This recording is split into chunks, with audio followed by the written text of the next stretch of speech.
네, 안녕하십니까. 안녕하세요. 잘들 지냈어요? 네. 오, 오늘 오랜만에 예. 손님이 오셨네요. 엄청 오랜만에 온 것 같아요. 연예인 유명인. 아, 너무 만나 뵙고 싶어서 제가 향기 씨한테 특별히 한 번만 저 가게 해달라고 했습니다. 네. 아, 오늘 향기 학생이 빠지고 네. 환영합니다. 감사합니다. 자, 반갑습니다. 광호 학생 어떻게 지냈어요? 복습 생각하면서 지냈습니다. 예. 복습합시다. 네.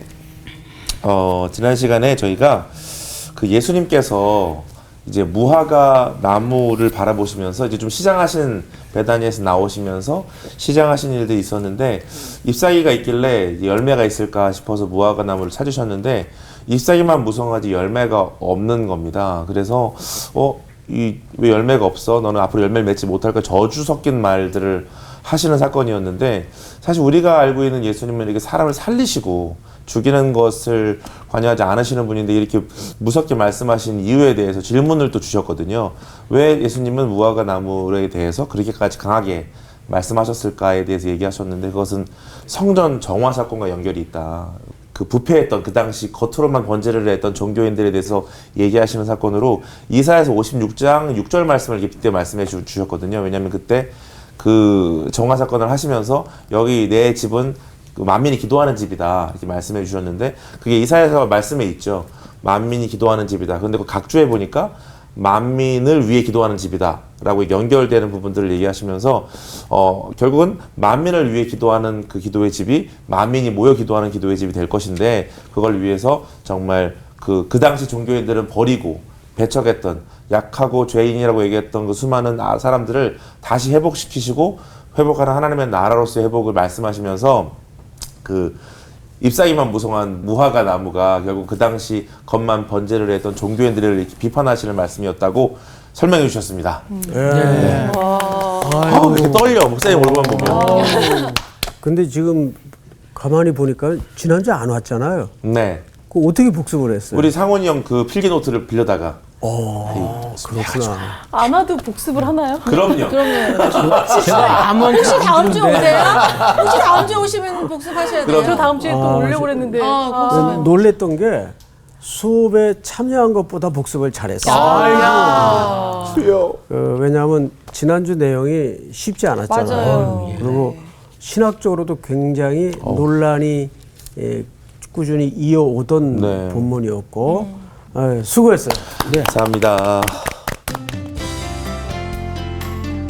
오늘 수업 마태복음 64강 권위에 대한 질문. 이제 오늘은 마태복음 21장 23절서부터 우리 상훈 학생. 네. 예수께서 성전에 들어가 가르치실새 대제사장들과 백성의 장로들이 나와 이르되 내가 무슨 권위로 이런 일을 하느냐 또 누가 이 권위를 주었느냐. 예수께서 대답하시되 나도 한 말을 너희에게 물으리니 너희가 대답하면 나도 무슨 권위로 이런 일을 하는지 이르리라. 요한의 세례가 어디로부터 왔느냐? 하늘로부터냐? 사람으로부터냐? 그들이 서로 의논하여 이르되 만일 하늘로부터라 하면 어찌하여 그를 믿지 아니하였느냐 할 것이요 만일 사람으로부터라 하면 모든 사람이 요한을 선지자로 여기니 백성이 무섭다 하여 예수께 대답하여 이르되 우리가 알지 못하노라 하니 예수께서 이르시되 나도 무슨 권위로 이런 일을 하는지 너희에게 이르지 아니하리라. 그러나 너희 생각에는 어떠하냐? 어떤 사람에게 두 아들이 있는데 맏아들에게 가서 이르되 얘 오늘 포도원에 가서 일하라 하니 대답하여 이르되 아버지 가겠나이다 하더니 가지 아니하고 둘째 아들에게 가서 또 그와 같이 말하니 대답하여 이르되 실소이다 하였다가 그 후에 뉘우치고 갔으니 그 둘 중에 누가 아버지의 뜻대로 하였느냐 이르되 둘째 아들이니이다. 예수께서 그들에게 이르시되 내가 진실로 너희에게 이르노니 세리들과 창녀들이 너희보다 먼저 하나님의 나라에 들어가리라. 요한이 의의 도로 너희에게 왔거늘 너희는 그를 믿지 아니하였으되 세리와 창녀는 믿었으며 너희는 이것을 보고도 끝내 뉘우쳐 믿지 아니하였도다. 아멘. 자, 여러분 오늘 주제가 그 권위죠, 권위.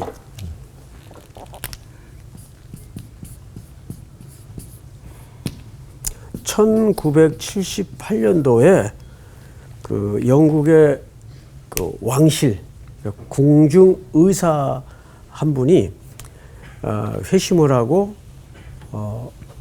목회자가 됩니다. 네, 그 분의 이름이 뭐 여러분 많이 들으셨을 거예요. 마틴 로이드 존스. 근데 이분이 더 놀라운 것은 신학을 안 했어요. 예, 신학을 안 하고 궁중 의사를 하다가 의사로서 이제 목회자가 돼서 이렇게 성경에 대해서 깊이 그중에 제가 소개하려는 책은 이 권위라는 책. 아주 뭐 이렇게 소책자예요. 크지 않은 책자인데 여기에서 이분이 이 시대를 이렇게 정의합니다. 권위부재의 시대다. 그러면 과연 어떤 권위의 부재를 고발하는 걸까? 세 가지 부재를 고발해요. 권위부재에 대해서 첫 번째가 그리스도의 권위. 뜻밖이죠. 어떤 사회적인 세상적인 아젠다가 나올 줄 알았는데 이분은 이 시대의 진짜 문제는 그리스도의 권위를 인정하지 않는 것이 가장 큰 부재이다. 두 번째가 성경의 권위. 그다음에 세 번째가 성령님의 권위. 성령님의 권위. 이 세 가지 부재야말로 성령님의 역사도 인정하지 않고 성경의 진리의 권위도 인정하지 않고 특별히 그리스도의 권위도 인정하지 않는 시대야말로 가장 부재의 심각한 핵심적 가치다. 이렇게 설명을 해요. 뭐 우리야 저거 당연히 받아들이지만 세상 사람들이 저 얘기를 들을 때는 어떻게 이해할 것 같습니까?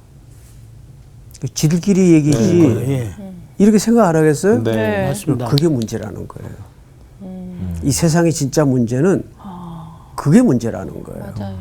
자, 제가 오래전에 여러분들에게 강의를 할 때 이런 설명을 드렸던 거 기억이 나요.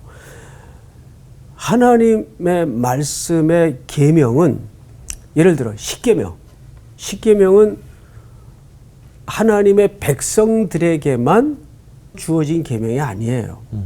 그렇죠. 인류 보편적 가치로서의 계명이란 말이에요. 예. 맞아요, 틀려요? 맞습니다. 맞죠? 예. 예. 그러니까 그것을 세상 사람들이 받아들이지 않고 인정하지 않을 뿐이지 그하나님이 인류에게 계명을 줄 때는 인류의 보편적 질서와 가치를 담아서 준 거라고요. 네. 그러니까 그건 어떤 국한된 집단에게만 준 계명이 아니다. 절대 아니라는 거예요. 자, 오늘도 이 바리새인들과 또 실질적인 종교 권력자들이 파송이 돼서 지금 예수님이 성전에서 가르치고 있는데 왔어요. 그래서 질문을 한 거예요. 자, 질문을 이제 꼼꼼히 하나씩 들여다 보십시다. 23절. 예수께서 성전에 들어가 가르치실새 대제사장들과 백성의 장로들이 나와 이르되 네가 무슨 권위로 이런 일을 하느냐. 사실 두 가지를 물었어요. 여러분, 첫 번째는 이게 이제 종교 권력자들의 이 공식적인 방문으로 학자들은 인정을 합니다. 공식적 방문이에요. 누구에 대해서? 예수님. 예수 그리스도에 대해서 그 두 가지를 물었어요. 첫 번째 질문이 뭐예요? 너는 무슨 권위로 이 일을 하고 있냐? 권위로. 예, 무슨 권위로 이런 일을 하냐? 이런 일을 하느냐? 그 두 번째 질문이 뭐예요? 누가 이 권위를 누가 줬냐? 이 그렇죠. 권위를 줬냐? 누가 이 권위를 주었는가? 이 두 가지 질문이에요.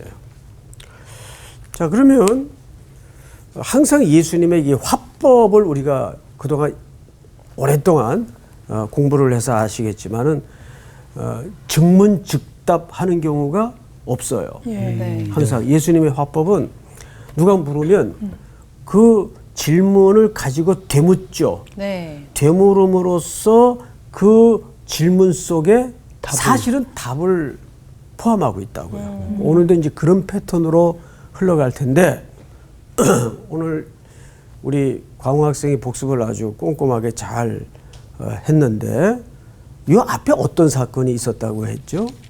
성전 정화 사건. 정화 사건이 있었어요. 네. 장사치들을 다 내쫓고 네. 이 집은 만민이 기도하는 집이다. 가르치면서 우리가 놓치고 지나갈 수 있는 것이 뭐냐면 13절을 볼까요? 그들에게 이르시되 기록된 바 내 집은 기도하는 집이라 일컬음을 받으리라 하였거늘 너희는 강도의 소굴을 만드는 도다 하시니라. 14절 다 같이 한번 읽겠습니다. 시작. 맹인과 저는 자들이 성전에서 예수께 나아오매 고쳐주시니. 자, 수희 학생. 네. 항상 이런 기적의 사건이 예수님의 행적 속에 등장할 때는 어떤 의미를 담고 있다고 여러 차례 말씀을 드렸는데 기억나세요? 그런 사람들을 고쳐주는 걸 통해서 그 시대가 지금 어떤 상황인지를 나타내는 거 아닌가요? 아주 비껴간 답은 아닌데 우리 상훈 학생이 뭔가를 알고 있는 것 같아요. 모르는 얼굴인데. 아니 사실은 왜 모른다고 생각해요? 네. 얘기해보세요. 네, 싸우지 말고. 사실은 저걸 답하려고 그랬거든요. 그러니까 모르는 얼굴 맞지. 근데 뭔가 뭐 비껴 갔겠죠. 자, 조금 이제 분위기가 지금 아슬아슬해지고 있어요. 자, 집중하세요. 네.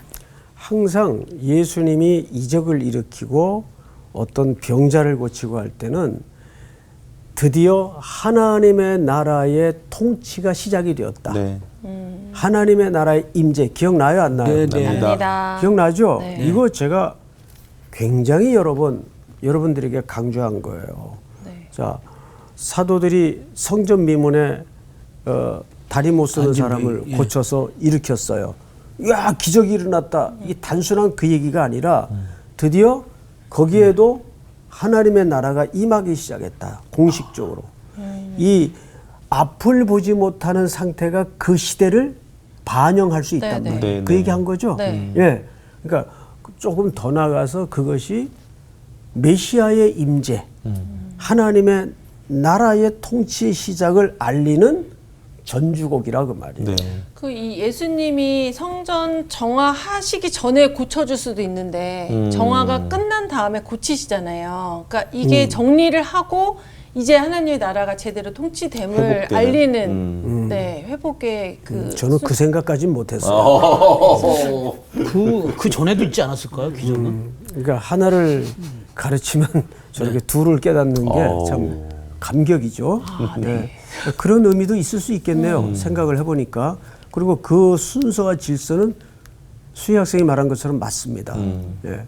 하나님이 성전을 예수 그리스도를 통해 청결케 하신 다음에 그 성전의 실제이신 그리스도께서 드디어 이 땅에 메시아로 오셨다는 것을 공식적으로 선언하고 선포하는 네. 그런 행위로서 어둠에 묶여있던 자를 눈을 뜨게 하시고 고쳐주시는 사건이에요. 자, 그 다음에 오늘 이 스토리가 이어진다는 것을 잊어서는 안 돼요. 네. 자, 그러면 이제 오늘 공부 끝 무렵에 여기에 맹인이 고쳐지는 사건과 오늘 이 바리새인들, 그러면 바리새인들과 종교 지도자들은 오늘 여기 누구와 같은 인물들일까요? 맹인이랑 초혼자들, 그렇죠. 맹인들. 그리스도를 앞에 두고도 보지 보지 못하는. 못하고. 네. 그게 과연 뭐겠어요? 그게 맹인인 거죠. 그래서 여러분 에베소서를 읽다 보면 사도 바울이 에베소에 사는 성도들을 위해서 기도하는 내용이 나와요. 에베소를 읽다 보면 거기 아주 중요한 표현 하나 쓰는데 마음 눈을 밝히사. 마음 눈을 밝히사. 이 세상에 사실 눈 멀쩡히 떴다고 다 보는 게 아니에요. 네. 진리를 못 보고 보이지 않는 더 큰 가치를 이해하지 못하고 그건 정확히 뭡니까? 맹인. 맹인이죠. 네. 오늘 종교 지도자들이 예수님에게 맹인인 채 질문을 하러 온 거예요. 제가 이제 그 맹인 분들하고 이제 오랫동안 생활을 하면서 가끔 이렇게 생활 실습 같은 거를 청년들 데리고 나갑니다. 그 농가에 가서 소 만지는 그 실습 시간이 있어요. 그러니까 조금 막 무섭기도 하고 그렇겠죠. 맹인들은 근데 이제 그 안내자들이 옆에 딱 붙어가지고 이렇게 등도 쓰다듬게 하고 꼬리도 이렇게 만지게 하고 소가 막 흔들잖아요. 얼마나 무섭겠어요. 그 실습 시간을 다 끝나고 난 다음에 소에 대해서 느낌을 물어보면 같을까요, 다를까요? 달라요. 다 다르죠. 네. 마치 코끼리를 그렇게 만진 것처럼 그런 비슷한 이야기도 또 있죠. 네. 근데 저희는 실제 그런 실습을 해보면 정말 웃겨요. 소 이렇게 옆구리 넓적한데 이렇게 만지고 온 청년은 담벼락 같다고 표현하는 청년도 있고 다 달라요. 네. 근데 지금 이 사람들은 부분적인 것도 채 못 보는 상태에서 예수님에게 와서 얼마나 이 질문 자체가 웃겨요. 두 가지를 물은 거예요. 무슨 권위로 이런 일을 하느냐? 그럼 여기서 이런 일은 무슨 일이 포함됐겠어요? 이 종교 권력자들이 물은 게 이런 일, 어떤 내용이 포함됐겠어요? 성전을 정화하고. 그렇죠. 예. 맹인을 맹인을 고치고. 고쳐서. 그렇죠. 네. 예, 이게 뭐 사람들이 많이 운집돼 있던 곳이기 때문에 소문이 났겠죠. 네. 네. 그래서 이제 이들이 씩씩거리면서 와가지고 또 성전에서 한창 또 말씀을 가르치고 있는 예수님에게 무슨 권위로 이런 일을 하느냐? 두 번째는 누가 이 권위를 너에게 주었느냐? 이제 그 질문을 예수님이 이제 받았어요. 네. 예수님이 즉답을 하시던가요? 아니요. 예수님의 질문으로 이제 네. 들어가 보십시다. 24절 예수께서 대답하시되 나도 한 말을 너에게 물으리니 너희가 대답하면 나도 무슨 권위로 이런 일을 하는지 이르리라. 그리고 이제 예수님의 질문을 잘 들으셔야 돼요. 네. 수혜학생이 한번 마저 읽어볼까요? 25절 요한의 세례가 어디로부터 왔느냐 하늘로부터냐 사람으로부터냐 그들이 서로 의논하여 이르되 만일 하늘로부터라 하면 어찌하여 그를 믿지 아니하였느냐 할 것이요 만일 사람으로부터라 하면 모든 사람이 요한을 선지자로 여기니 백성이 무섭다 하여. 네, 여기서 끊고 갑시다. 지금 예수님의 질문은 사실 종교 권력자들이 물은 질문의 대답으로서 한 질문인데 좀 생뚱맞아요. 내용 네. 자체가. 전혀 관계없는 것처럼 보여지죠. 그래서 이 예수님의 질문이 얼마나 여러 가지를 담고 있는가를 우리가 헤아리지 않으면 이 이야기의 결말에 대해서 혼선이 일어나요. 그래서 지금부터 왜 갑자기 세례 요한의 이야기를 꺼내셨을까? 우리 백지 상태에서 네. 우리 상훈 학생이 한번 얘기해 보세요. 네. 왜 그랬을 것 같아요? 요한은 마지막 구약의 마지막 선지자이기 때문에 그 세례 요한에 대해서는 그 종교 지도자들이 그래도 인정하지 않았습니까? 예, 뭐 그럴 수 있죠. 네. 근데 빨리 얘기 좀 하세요. 네. 그래서 네, 그래, 광호 학생. 네. 왜 저도 그랬을 것 비슷한데요. 세례 요한은 그 당시 이제 백성들이 지지하던 선지자 그렇지. 중에 하나라고 인식 구조가 있으니까 그 세례 요한에 대해서 꺼내놓은 질문에 대해서 본인들이 어떻게 답하느냐에 따라 또 당황스러울 수 있는 문제들이 있어서 그런 게 아닐까요? 예, 초기까지는 잘 들어갔어요. 자, 이제 이 부분을 좀 설명을 드리겠습니다. 예수님 질문은 집약을 하면 이거예요. 25절 잘 보시면 요한의 세례가 어디로부터 왔느냐? 하늘로부터냐? 사람으로부터냐? 자, 두 가지예요. 요한으로부터냐? 아니면 하나님으로부터냐? 사람으로부터냐? 두 가지인데 자, 예를 들어서 이 질문을 놓고 종교 권력자들이 하나님으로부터다 하면 어떤 문제가 벌어질까요? 하나님으로부터다 하면 그럼 하나님으로부터 권위를 받은 세례 요한을 죽였잖아요. 네.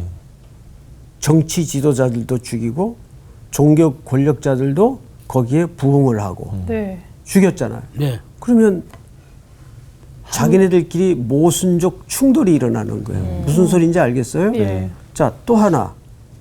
사람에게로부터다 하면 무슨 문제가 일어날까요? 세례 요한은 당시 굉장히 많은 백성들이 추종하고 선망하고 따르던 지도자였어요. 네. 그러면 어떤 일이 벌어질까요? 많은 사람으로부터 사람들이 종교 권력자들이 몰매를 맞아요. 네. 그들의 정치적 기반, 종교적 기반은 결국 하나님이 아니에요. 예. 청중이에요. 사람이에요. 사람의 여론이 중요한 거지 하나님의 말씀이 어떠하냐는 그 다음 문제예요. 무슨 소리인지 알겠어요? 네. 네. 이거 아주 중요한 얘기입니다. 다시 설명을 드립니다. 예수님의 질문을 다시 보세요. 25절. 요한의 세례가 어디로부터 왔느냐? 하늘로부터냐? 사람으로부터냐? 자, 복습합니다. 네. 상호 씨, 하늘로부터다 하면 무슨 문제가 일어나요? 하늘로부터다 하면 갑자기 생각이 안 나. 질문을 답하니까. 네. 수기야, 요한을 도와줘. 죽였잖아요. 맞아. 그렇죠. 죽었잖아. 예. 예. 그 죽였는데 네. 무슨 문제가 일어나요? 그렇게 되면 이제 이해를 제가 못한 것 같은데요. 그렇지, 못한 것 네. 같아. 자, 우리 수지 학생. 하나님을 부정한 게 그렇죠. 되죠. 예. 예. 뭐 어렵게 생각하지 마세요. 그게 하나님을 뭔가요? 부정한 게 되는 거죠. 그렇잖아요. 왜요? 하늘로부터 요한이 권세를 받고 세례를 주었다는데 그 요한을 죽였단 말이에요. 그러면 누구의 권위를 도전한 거예요? 하늘의 권위를. 그렇죠. 뭐 어려워요? 그러네요. 어렵지 않죠? 이해가 됩니다. 예. 자, 두 번째. 사람에게로부터다 하면 무슨 문제가 생긴다고요? 굉장히 존경받던 선지자였기 때문에 사람들로부터 이제 큰 폭동이 일어날 수 그렇죠. 있는 이런 상황이 될 수 그렇죠. 있는 거죠. 그게 왜 두려웠을까요? 그 종교 지도자들은 하나님보다 사람에게 더 집중하고 옳지. 있었기 사람들에게 때문에 이제 무슨 말인지 알겠어요? 네. 그러니까 자기들도 예수님을 올무에 걸리게 하려고 질문을 했는데 예수님은 그 시대적 상황을 정확히 간파하시고 세례 요한을 놓고 질문을 한 거예요. 자, 그러면 이제 한 걸음 더 들어가서 네. 왜 하필 세례 요한이었을까? 그게 예수님하고 어떤 연관성이 있을까를 알아야 돼요. 빨리 광호 학생이 네. 마태복음 14장을 열어보세요. 1절, 2절 읽어보세요. 그때 분봉왕 헤롯이 예수의 소문을 듣고 그 신하들에게 이르되 이는 세례 요한이라 그가 죽은 자 가운데서 살아났으니 그러므로 이런 능력이 그 속에서 역사하는도다 하더라. 자, 보세요. 광호 학생. 네. 이 당시 이게 유명한 세례 요한의 환생설이에요. 네. 그 누구 안에 환생이 되었다는 거예요? 예수 안에. 예수님. 그렇죠. 그러니까 왜 이런 소문이 났을까를 알아야 돼요. 예수님의 본격적인 활동은 언제부터 사실상 시작이 됐죠? 세례 요한과의 세례 요한이 네. 죽음 이후에 죽음 시작이 이후에. 돼요. 그렇죠? 네. 그런데 이상하게 하시는 일이 비슷해. 비슷해. 메시지도 같아. 그러니까 헤롯이 뭐라 그랬다고요? 저 틀림없이 세례 요한이 살아나서 부활한 저 거다. 예수라는 사람 속에 환생을 한 거다. 이게 소위 세례 요한의 환생설이에요. 이런 설이 진짜 실제로 존재했습니다. 자, 그렇다면 말씀을 가르치고 계시던 예수님에게 다가온 이 현장에서 그들이 물었던 건 뭐죠? 네가 무슨 권위로? 무슨 권위로 이런 일을 하느냐? 네. 또 누가 이 권위를 주었느냐? 이들도 이렇게 얘기해도 걸리고 저렇게 얘기해도 걸리게 돼 있어요. 네. 무슨 소리인지 알겠죠? 네. 왜요?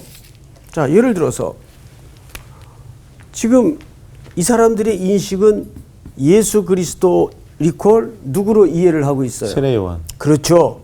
요한으로 이해를 하고 있어요. 그런데 예수님이 질문을 했더니 한마디도 대답을 못해요, 지금.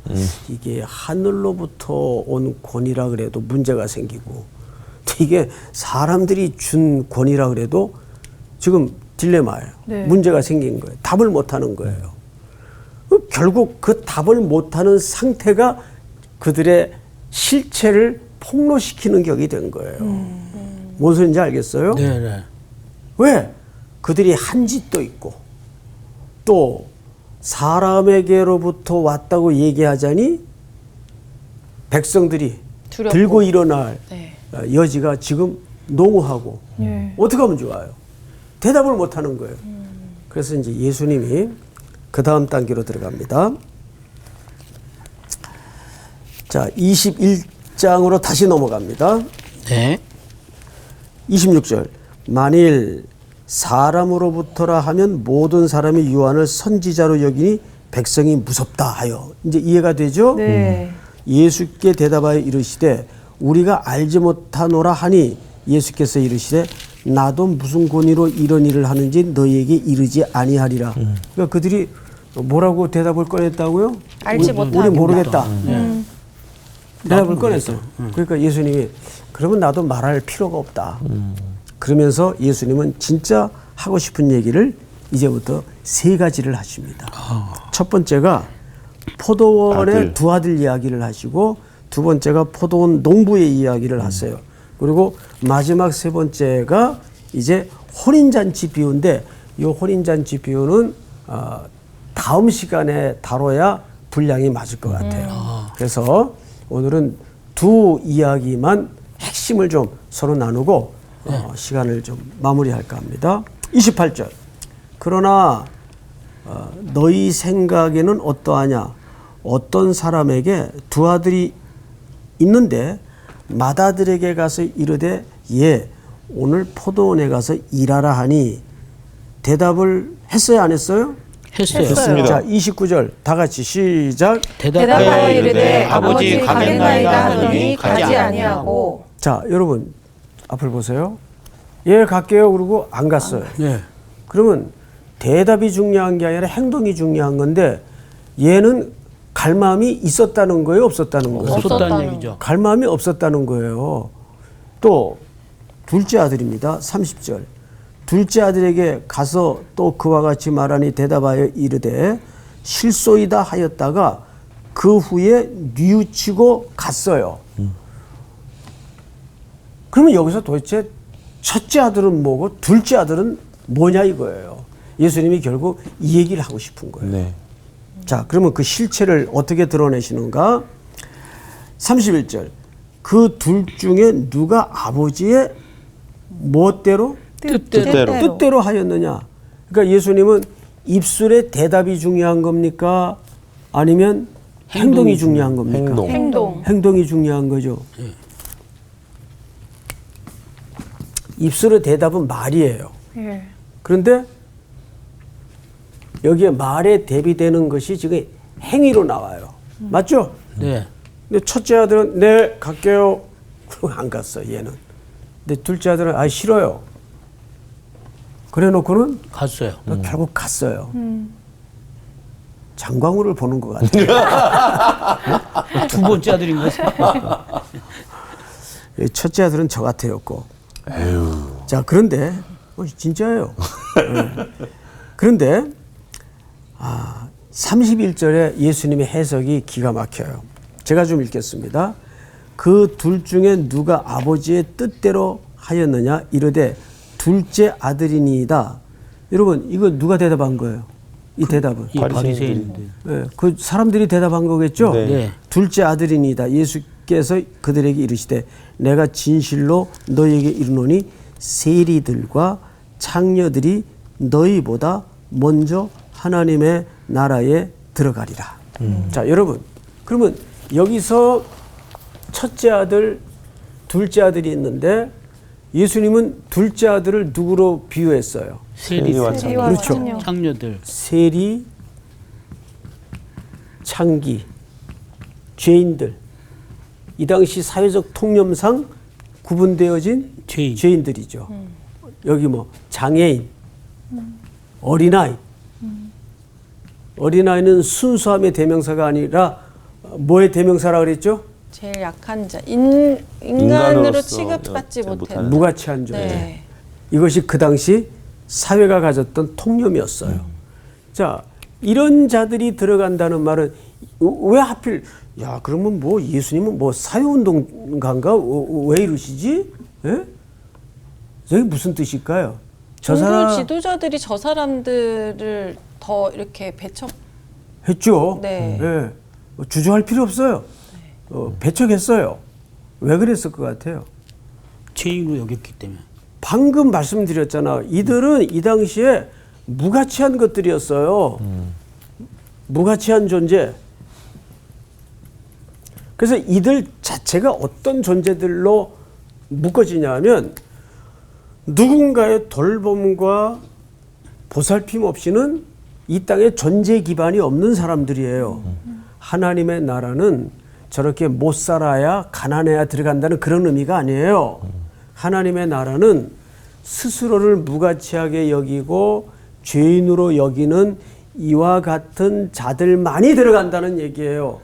그러니까 은혜로 들어가는 나라가 하나님의 나라라는 얘기를 그렇게 하는 거예요. 네. 네. 그러면 둘째 아들은 문제가 없는데 문제는 누구예요? 첫째 아들이죠. 첫째 아들은 뭐는 긍정적으로 대답을 했어요. 답은 말은 긍정적으로 대답을 했어요. 근데 그렇죠. 행동은 전혀 안 했다는 그냥. 말은 무슨 말일까요? 할 마음도 없었고 능력도 안 되고 의지가 없었다는 얘기예요. 네. 그 이러한 양극단의 태도가 어디서 나온다고 보세요? 사과 나무가 있어요. 근데 여러분 이게 죽은 나무인지 산 나무인지 구분하는 법 아세요? 열매? 그렇죠. 그냥 때가 됐는데 열매가 맺히면 이건 살아있는 나무예요. 근데 안 맺히면 죽은 나무. 나무예요. 그리고 또 두 번째로 이게 배나무인지 사과나무인지 구분하는 방법 아세요? 열매. 열매예요. 그래서 우리는 열매에만 집중을 하기가 쉬워요. 종교 지도자들이나 바리새인들은 거꾸로 이해를 했죠. 사과 열매를 맺어야 이게 사과나무다. 사과나무가 되는 거예요. 그러니까 행위를 강조하기 시작한 거예요. 행위를 자꾸 강조하다 보니까 이것이 인간의 공로가 쌓여지고 그 공로가 피차 비교가 되고 그 비교가 경쟁으로 나가고 그러다 보니까 얘보다는 나아야 되겠기에 형식주의가 천착되고 형성되는 거예요. 이해가 됩니까? 네. 그 중요한 얘기가 마태복음에 보면 나오죠. 7장에. 예? 자, 7장을 다 넘어가 7장이요? 보세요. 마태복음 7장 앞으로 좀 넘기시면 7장 15절 거짓 선지자들을 삼가라 양의 옷을 입고 너희에게 나오나 속에는 노락질하는 일이라 그들의 열매로 누구를 알리라? 그들을 알지니. 그들을 알리라. 그러니까 이런 거예요. 열매를 맺어야만 살아있는 나무가 아니라 살아있으면 열매를 맺게 돼 있다는 거예요. 그런데 항상 우리 종교라는 게 그 열매만 강조해서 형식주의를 자꾸 만들 수가 있다는 거죠. 그게 제일 위험한 태도예요. 한국 교회가 그동안은 이런 패턴의 신앙생활을 성도들에게 강조하다 보니까 이상하게 신앙생활을 할수록 피곤해지는 거예요. 뭔 소리인지 알겠어요? 네. 그러니까 교회에서 많이 머물고 신앙생활을 더 열심히 해나갈수록 공로가 쌓이고 자꾸 경쟁이 되고 신앙생활이 힘겨워지는 거예요. 흥겨움과 기쁨과 날아갈 것 같은 즐거움이 없는 거예요. 여러분 장미꽃 백송이를 들고 자매의 집 앞에 서 있어야 그걸 사랑이라고 말하지 않죠. 사랑하면 장미꽃 백송이를 들고 밤을 새서라도 사랑하는 이의 대문 앞에 서 있을 수 있는 거예요. 그렇죠. 그러니까 장미꽃 백송이 들고 처리하는 게 먼저예요. 사랑이 먼저예요. 사랑이 먼저란 말이에요. 그러면 여기에 종교 지도자들과 권력자들과 바리새인들이 왜 이런 질문을 하게 되었는가 하면 그들은 눈이 가려진 상태에서 지금 앞에 성전의 실체이신 예수님을 보지 못하고 있어요. 그럼 그 상태를 뭐라 그랬다고요? 맹인. 맹인. 그 죽은 나무죠. 쉽게 얘기하면 영적으로는. 그러니까 그들이 네 가겠습니다. 그러니까 그들은 항상 잘 가르치고 말도 잘하고 외견으로 볼 때는 멀쩡한 나무처럼 보여져. 그런데 예수님의 판단에는 죽은 거예요. 결실이 없는 거예요. 결실이 없는 거 보니까 아 얘들 죽어 있구나. 그걸 지금 뒤집어서 고발을 하고 있는 거예요. 무슨 소리인지 알겠어요? 네. 그러니까 우리 신앙생활은 강요를 해서는 안 돼요. 항상 더디 가더라도 자발적으로 하도록. 그리고 헌금도 자꾸 강조를 하면 안 돼요. 정말 저희 교회 이제 청년들 헌금하는 거 보면 제가 1년에 거의 한 번도 헌금 설교를 안 해요. 그런데 참 귀하게 헌신들을 해요. 그래서 그 사연을 다 들어보면 정말 감사해서 어려운 가운데도 하나님의 돌보심이 너무 커서 그 은혜로 드리는. 그러니까 11조라는 것도 그게 율법이 아니라 그랬어요. 기억나시죠? 네. 11조라는 것은 그 기본적인 기초가 감사 정신이에요. 네. 성경에서는 그걸 율법으로 제시한 적이 없어요. 감사 정신이에요. 그러니까 우리가 우리에게 첫 열매로 다가오셔서 은혜를 주신 분이 누구죠? 그리스도예요. 그리스도께서 실질적으로 우리의 구원의 부활의 첫 열매가 되신 거예요. 네.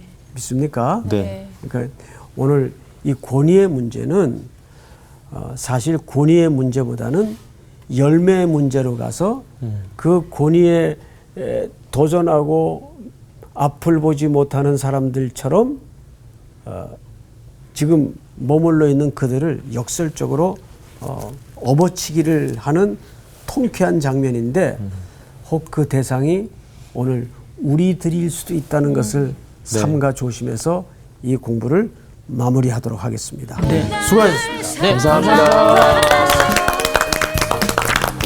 맞아, 우리가 이제 은혜 받을 때는 막 하나님 제가 할게요, 제가 갈게요 이러다가도 좀 며칠 지나면 언제 그랬냐. 언제 그랬냐는 첫째 아들이 자꾸 돼가는 모습이 있지 않나 싶으네요, 정말. 그렇기 때문에 누구를 판단할 수 있는 자격이 맞아. 나에게는 없어. 없다는 거를 알아야 될 것 같아요. 근데 이게 참 굉장히 어떻게 보면 이게 찔리는. 왜냐면 맞아요. 우리들이 교인들이 크리스찬들이 뭐 교회에 몇 명 온 거냐로 따져가지고 그 교회를 평가하는 경우가 되게 그렇죠, 많죠. 많죠. 열매로. 열매로 평가하는 경우가 있어요. 그러니까 이게 굉장히 큰 문제인 것 같아요. 진짜 하나님을 사랑부터 하면 모든 게 다 자연스럽게 되잖아요. 그렇죠. 근데 자연스러운 그걸 깨고 열매부터 따지다 보면 내가 하나님 사랑하는 걸 잊을 수 있을 것 같아요. 그래서 무조건 하나님 먼저 사랑하고 싶습니다. 네. 네, 어쨌든 네. 우리가 예수님의 권위를 인정하는 네. 한 주를 살아보도록 네. 하죠. 예수님 더 사랑하는 한 주. 와, 사랑해요.